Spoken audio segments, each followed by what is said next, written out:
விவசாயிகள் கோரிக்கை வைத்திருக்கின்றார்கள்.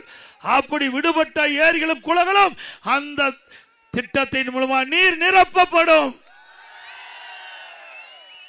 அண்ணா திமுக ஆட்சிக்கின்ற பொழுதுதான் 2 முறை விவசாயியுடைய பயிர்க்கடன் தள்ளுபடி செஞ்சோம்.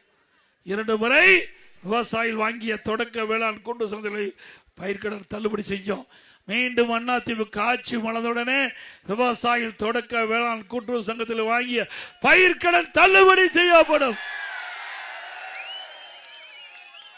அதே போல குடிமராமத்து திட்டம், அங்க இருக்கின்ற பக்கத்தில் இருக்கிற ஏரி, குளம், குட்டை, மேட்டூர் டேம் அனைத்திலும் விவசாயிகள் விரும்பியவாறு அந்த ஏரி இருக்கிற வண்டல் மண்ணை அள்ளி விவசாயிகள் அவருடைய நிலத்திற்கு இயற்கை உரமா பயன்படுத்தினாங்க. இந்த அரசாங்கம் வந்தவுடனே அதை தடுத்து நிறுத்தப்பட்டு விட்டது. மீண்டும் அண்ணா திமுக ஆட்சிக்கு உடனே விவசாயிகள் அவருடைய நிலத்திற்கு அருகில் இருக்கின்ற ஏரி இருக்கின்ற வண்டல் மண், மேட்டூர் அணையில் இருக்கிற வண்டல் மண் நீங்கள் தாராளமாக அள்ளி உங்களுடைய நிலத்திற்கு இயற்கை உரமா பயன்படுத்தணும். அண்ணா திமுக ஆட்சி இருக்கின்ற போது 24 மணி நேரம் விவசாயியுடைய பம்பு செட்டுக்கு மும்முனை மின்சாரம் கொடுத்தோம். இப்ப ஷிப்ட் போற கொடுக்குறீங்க. ராத்திரி 12 மணிக்கு போய் தண்ணி கட்ட முடியுமா?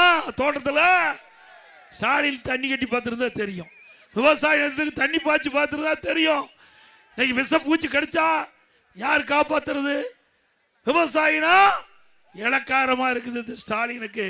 இந்த தேர்தலில் விவசாய பெருமக்கள், விவசாய தொழிலாளர்கள் தகுந்த பதிலடி கொடுப்பீங்களா? நல்லாட்சினா எடப்பாடியார் தான். வாக்களிப்பீர் இரட்டை இலைக்கே.